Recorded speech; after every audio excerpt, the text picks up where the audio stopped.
You ready? Jeez Louise. I know you're like the most kind of guy ever. What? What? The most kind of what? Whenever I see you, you're like sitting like that. Yeah, I've always been like that ever since I was in elementary school. You know, I'd contort my body and all the kids would make fun of me. I've since learned that this is considered a very stereotypically gay thing. Like there's lots of memes about like gay sitting. Would you say that's the gayest thing about you is the way that you sit? Probably. And I like musical theater, which is something that I'm often kind of ashamed to admit because it's so like on the nose gay. I thought you were gonna say, and I like dick. Did you watch High School Musical? Yeah, but that's a little too campy for me. What is campy? Campy is like, I don't know. It's like, shh, sorry. Some of the musicals that I like are like some of the more historical musicals. Oh, you like the tasteful ones. Tasteful ones, the ones that have some social commentary to them, right? Like I really like, I like Les Miserables, I like Jesus Christ Superstar, I like Evita. I remember watching Jesus Christ Superstar as a kid. Yeah, it's really good. It's actually fire. It is, it's really fire, and it's held up well, and they do sort of modern reimaginings of it, and they're always really good. Is it insensitive to say that Jesus Christ Superstar was fire? I don't think so. I mean, They didn't burn him, right? pardon me? They didn't burn him. They didn't burn Jesus, no. They crucified him. That's why we have the cross. Why did they put him on the cross and then burn him? No, they didn't burn him. You're thinking like burning a witch at the stake. That's a different thing. Oh. You know, when people were like witches or whatever, and they believed that they were like in league with the devil, they would burn them and all that. That was the thing where they're like, oh, like, we'll throw you into the lake with cement blocks attached. If you live, you're a witch. If you die, you weren't. Although, of course, they didn't have cement in those days. It was, they would just dunk them in the water and for some extended They period didn't of have time. cement? This was like in like the 1500s. There was no cement in those days. Cement is a modern invention. They didn't have cement back in the day. No, of course they didn't. What the fuck? What did they drive on? They didn't drive because they didn't have cars. They just drove What did they on. fucking roll on? They had like dirt roads, right? Like that's why having a dirt road is considered a real sort of stereotype of being a sort of primitive, underdeveloped place. So cement is a modern day invention. It's a contemporary, I don't know exactly when it was invented, but it's certainly not something that they had in the 1500s. Wow. On my way in here, there were two homeless men arguing about who was smarter. I don't know, I found it funny, but I was like, should I feel bad about finding this funny? Why? Because like the premise that like a hobo could be smart is like inherently preposterous. You can't say hobo. I can't say hobo? I can't even say homeless. People get mad. I mean, yeah. Unhoused person, but like I don't like that because that's sort of like defining them by one characteristic, and a characteristic that's the absence of something. Right? It's like being unhoused is like the most important thing about you, right? It's like, calling a guy in a wheelchair like unlegged. Why don't we just take all the homeless people in Vancouver and put them in houses? I think that, well, I mean, there's not enough houses to do that. We would have to build more houses, and that is unto itself a very contentious topic. It's just, I think that there is a set that feels like it's not our decision to be made, like that they should have the option, and if they want to choose it, they can pursue it, right? So it's like, you know, we're talking about like rounding them all up and sticking them. Yeah. What did you just? Okay, hold on. So just read the word, okay? Okay. About. Around. Sorry? Around. Sound. I foresaw this coming. You're consistent, I respect that. I used to have a much worse accent when I was younger. My parents actually put me in like accent reduction, like speech therapy. Really? Yeah. So you went to like the conversion therapy of accents. Yeah, which is a thing. Like Australians, like people who like immigrate to this country, or like Indian people and stuff, they'll go to accent reduction speech therapy in order to be less, because they're very self-conscious about it, right? Like you see how much of a hard time you're giving me, and I'm like a white Canadian guy. The Canadian accent is probably top 3 most disgusting accents. Like there's nothing sexy about it. How much do you pay for rent in Vancouver?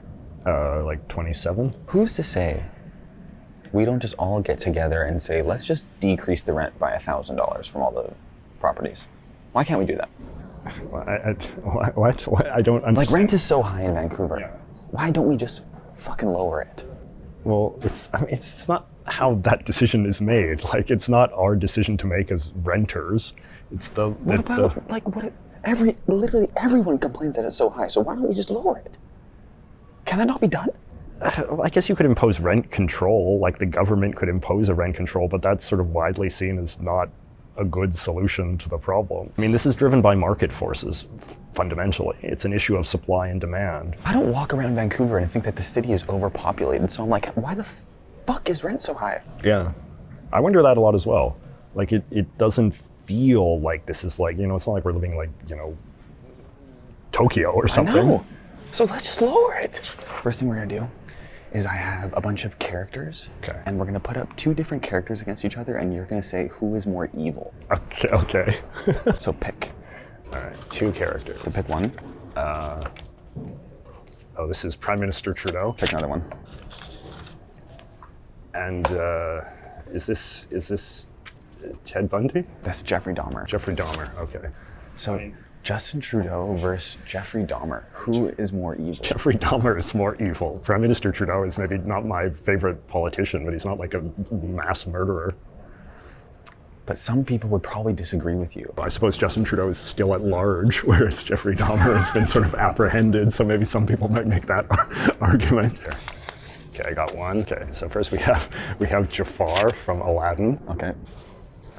And this one we have, this is Willie Picton, a horrible serial murderer. These are very distasteful choices, Derek. He killed, I believe, 50 prostitutes in Vancouver over the course of many years. The worst serial killer in Canadian history. And yeah, he was in Coquitlam, Port Coquitlam, not far from where I grew up. And he was the pig guy? He was a pig farmer, right? And he was just a horrible person, and the way he treated the corpses, it's really quite nightmarish. So is he dead? No, he's in prison. Oh, because we don't kill people here. We don't execute people, even though there's a lot of support for that in Canada. I mean, the death penalty, Do you support it? I like to be a person, if we have to believe in rehabilitation, but in order to believe in rehabilitation, we have to believe that every single person who has done wrong is inherently not evil. Yeah. Everyone is inherently good, and you go through shit that makes you into an evil person. Yeah. But it's really hard to say that when a dude murdered 50 people and then fed them to his fucking pigs. I just finished actually reading a long book about serial killers and notorious criminals and all that, and it's hard to read something like that and not walk away with the conclusion that some people just have a screw loose. They're just sociopathic at just an extreme level, in the way that we know that human beings vary a lot, Yeah. Some people are really tall, some people are really short, some people are extremely evil and just kind of lack the gene that tells the rest of us to tone it down a bit, right? What? I love how you use height as a direct comparison to Venus. No, it's not a comparison. It just shows that, basically saying being short is almost as bad as being a murderer. That's not what I'm saying. Okay, but what did Jafar do? Jafar was just... He was tall. He was tall. He was gay-coded, like many Disney villains, don't you think? I don't remember Jafar very much. Really? Yeah, you're too young. As an Indian? Yeah. Well, he's an Arab. He's not an Indian. Is Aladdin Indian? No, Aladdin's in the Middle East. That's the whole premise of it. The magic carpets and the genies and all that. Those are all Arab things. Yeah. I always strongly identified with Aladdin. That's all wrong. That's not your culture. It very, very explicitly takes place in the Middle East. Okay, well, what did Jafar do? So Jafar worked for the Sultan of Agrabah. JJ, sorry. So Jafar worked for the Sultan of Agrabah. He was the right-hand man of the Sultan, who was the king of the government there. The Sultan was this incompetent nitwit, so Jafar not unjustly conspired to overthrow him and become head of the government. Okay, so who's more evil? Obviously the mass killer is. Jafar was maybe well-meaning, but as far as I know, he didn't actually kill anyone. Yeah. Oh, he did, I think, at the beginning of the movie. He sent somebody down a pathway of death. That's true. He sent him into the Cave of Wonders. But he's got a 1-to-1 KD, where this guy's got 50-to-1. Yeah. Next, I have a bunch of popular debate topics. You're going to pull out one, and you get to pick which side you fight for. And the other person has to fight for the other side. Okay, I like this. Okay. Okay, let's fold it up. Okay, this is a good Canadian question. So poutine versus maple syrup. So which side are you taking? I like maple syrup better than poutine. I honestly think poutine is quite overrated. I feel like... What? Okay, here's my critique of poutine, the great Canadian meal. So are you just going to talk shit about poutine, or are you going to back up maple syrup? I feel like I'm more anti-poutine than I'm necessarily pro-maple syrup. Okay, that's fine. Because my big critique of poutine is that if you don't eat it like in a really quick way, the cheese just becomes cold and congealed and gross, like just big solid cold globs of cheese, which I do not find particularly appetizing. And I don't even find gravy, like just the idea of French fries drowning in a sea of gravy and then they get all soggy, and if that gets cold, that's also really gross. So. Okay, but where does maple syrup come from? Maple syrup comes from trees. Okay, how the fuck does that work? Well, they like... I know, if I want to get a poutine, yeah, I go to Costco. Yeah. And then, how do you make a poutine? Fries, gravy, cheese curds, boom. Well, where does gravy come from? The gravy, man. Maple syrup is just too confusing. Is it? You don't really trust it? Is it like the thing where you like stab the tree and then it drips out? Yeah. I thought that was sap. Well, I mean, I'm not a super expert in this, but the sap is then like processed in some way. It's like boiled, I believe, and then that sort of processes it. I get to pick. Okay, you pick the next one. I get to pick a side. Yeah. Okay. Ooh. Pizza versus hamburger. Oh, very nice.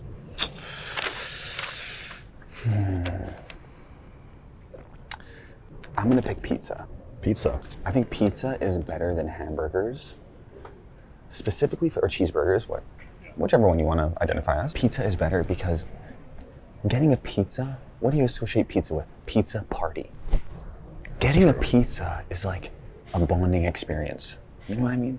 Yeah, but I mean, you have burgers, you're going out for your friends to like Red Robin or Cactus Club or some such place, and that's a very social activity, whereas I feel like pizza can often be a very solo activity. These days, like living in the big city, I associate pizza, you buy a slice of pizza on Granville Street, just to wolf down quickly as you're heading to the club or whatever, right? Wait, did you just say getting a slice of pizza and wolfing it down while going to the club? I don't know. This is like what the young people do, right? I've walked around Granville Street at night and there's huge lineups at these shitty pizza stands, Well, I mean, I used to be the guy who would pre-game clubbing with like 2 barbecue chicken slices from Fresh So Slice. why are you judging me? A pizza is like, you're gonna get a pizza, it's like an event. When do you get a pizza? For a game, for somebody did something cool, or yeah, I don't know, like maybe when you're 12, like you're celebrating the big hockey win or something like that, but I feel like the era of the pizza party like ends relatively quickly, and then pizza descends into just like either a sad meal you order for yourself when you're alone in your 1-bedroom apartment, or are you fucking attacking me? Or it's like a burger, like you're never eating a burger, I think, in a pathetic context, the way the pizza is often being eaten in a pathetic context. Because I feel like the burger used to be this real cheap fast food McDonald's kind of thing, and now it's been sort of like elevated as a kind of like higher restaurant meal. But can you use burgers aren't as much of a conversation starter. You walk up to somebody, hey, do you like pineapple on pizza? Best pickup line. It's one of these sort of like takes that like a very basic person thinks is profound or provocative, right? Yeah. Like someone who's never actually had a substantial debate or an actual unique thought in their life comes across like, pineapple on pizza, let's argue about that. And they're like, whoa, so deep. What a cultural critique. Everything I thought I knew is, it's just... Yeah. Okay.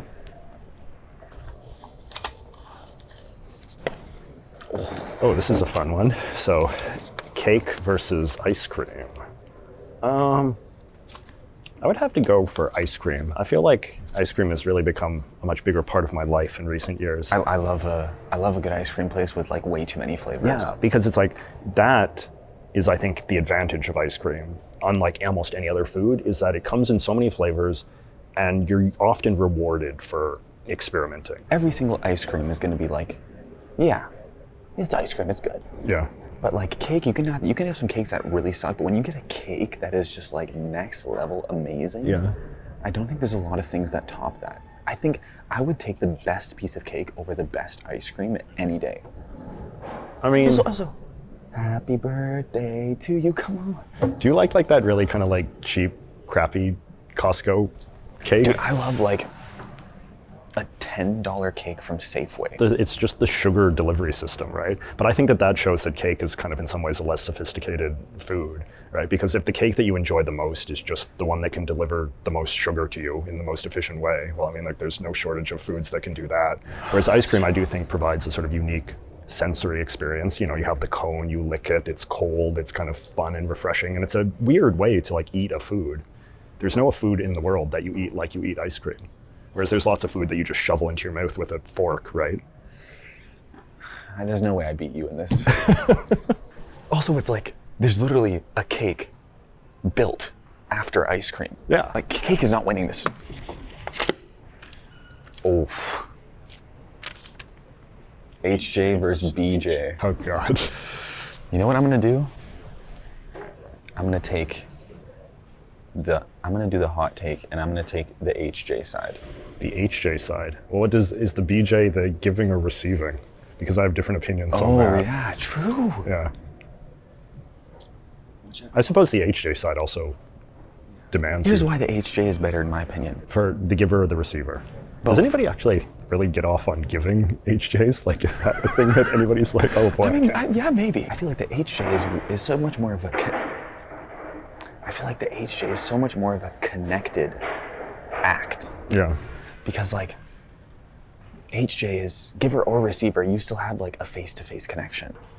You can still talk, you can still, but whereas the BJ, somebody's mouth is full. Yeah, but that makes it just so much more intimate, right? Like you're in a so much more sort of like vulnerable, kind of like exposed state, either when you've got your,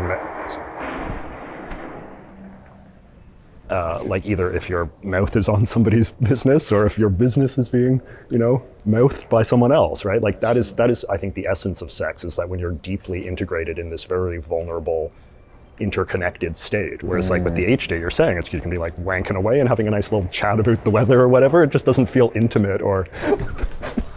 You're rolling the dice because like, I feel like 8 out of 10 people don't know how to give really good HJs. Yeah, I think that's true. Like probably in the gay community, it's a lot better because like, I could give a dude a great HJ. Yeah. Because I know I got one. Yeah. You know what I mean? I guess there's also like a man giving an HJ to a woman, which is something that I'm not familiar with, but... I don't think, do you call that an HJ though? Well, I mean, it's a job that's being performed by the hand, so I suppose it is. More of like, I really hate the term finger blasting. Oh, God. You know what I mean? I try not to be a stereotypical gay and being like repulsed by by straight sex, but some of this stuff does just kind of strike me as a bit off-putting. So you're gonna pull out 2 flags of 2 different countries, and you're gonna tell me which one you would rather live in. Okay. Okay, we got America. So would you rather live in America or would I rather live in North Korea? Yeah, this is a real tough one, Derek. Hey, I bet there are some people out there who would think that's a tough one. The tankies. Do you know what a tanky is? No. This is like a very sort of like political online freak community. They're like people that like, young people that like fetishize communism, and specifically communist dictatorships, mostly because they're ignorant and they don't know any better, but they're like, oh, I stan Kim Jong-un and this kind of thing, right? Oh, really? Yeah, but America's great. Like, North Korea is like a hideous dystopian slave society. Like, no sane person would live there. But like, you know, sometimes like the idea of living in America to me, Yeah. it really sucks. Why? I don't know, when I go to America, like I feel like I feel different.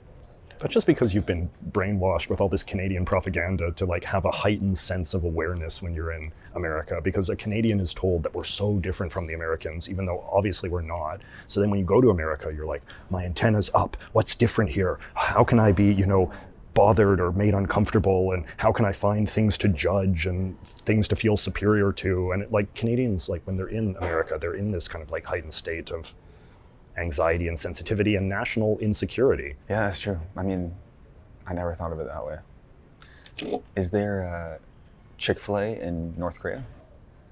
No. Okay, I'll pick America then. Someone can come from North Korea and say anything they want. Yeah. We don't fucking know. Yeah, I mean, the society is very closed, and a lot of it does rely on dissidents to sort of inform us what's going on there. And so a lot of it comes down to like, how credible are the dissidents? And some of them, you know, like if you say the most spectacularly sort of sensationalistic things, you'll get a bigger audience, right? You know, it's not to sort of say that North Korea, it's not that bad. I think it is very bad. It's, I think, probably the most wicked regime in the world in terms of how badly the people there are oppressed. But Yeah. that doesn't mean that any random thing that you say about that country is automatically true. I was on Hinge the other day and I saw a girl who said she was from North Korea. So I gave her a rose. Yeah? Is that bad of me? Why? Because she's so because she's so brave? No, I was just like, I just want to talk to you. So what's your final answer? Final side is obviously the USA. America's great. Would you rather live in Australia or India? Oh, This is a more interesting dichotomy. I don't know if one of those is an option for you right now. Could you move to India right now? No, not right now, actually. I couldn't even travel to India right now because of our country's little dust up with the Indians. I mean, I do like India. Like, I think that India is a very fascinating country. I think that their culture is very interesting, and it's a country I'd like to know more about and explore more deeply. I mean, as an Indian, all I hear is other Indians talking shit about India. So I have no, besides to visit the motherland, Yeah. like there's no reason for me to want to go. I mean, I just feel like, so when I travel, I like to learn, you know? I like to learn about other cultures, Boring. gain more knowledge and stuff. Whereas I feel like there's a lot I don't know about India. Whereas I feel like I basically know most of what Australia's all about. My most sort of stereotypical, and maybe this is a kind of semi-racist white man thing to say, but I do just worry a lot about getting sick in India. Oh yeah. Like, I've met other Indians who have said, like, you know, every time I go back to India, I get sick. I mean, I've met other Indians that say you get off the airport in India and you just immediately smell shit. Yeah. Like they just don't sell the country very well. You know, presumably they have, you know, normal suburban middle-class neighborhoods of the sort that we have here, where sort of like a middle-class Indian family lives, probably lives similar to how we live. And I'd be curious to see that, not just only defining India by sort of like big city kind of slum India, but also just like suburban India. Well, any viewers watching this from India, leave in the comment section. Unless this is on TikTok, because you guys don't have it.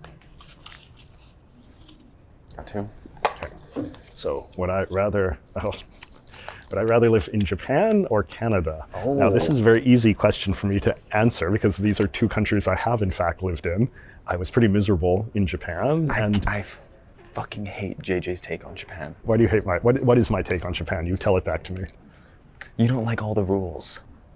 Yeah. You don't like how you can't walk down the street and eat a sandwich. Yeah. So, Yeah. I mean, Japan is a very sort of smothering society of just really heavy-handed conformity. but then also it's like, man, dude, I get off the SkyTrain in Vancouver. Yeah. We're all walking down the stairs, and everyone is walking down the stairs at the same pace. Yeah.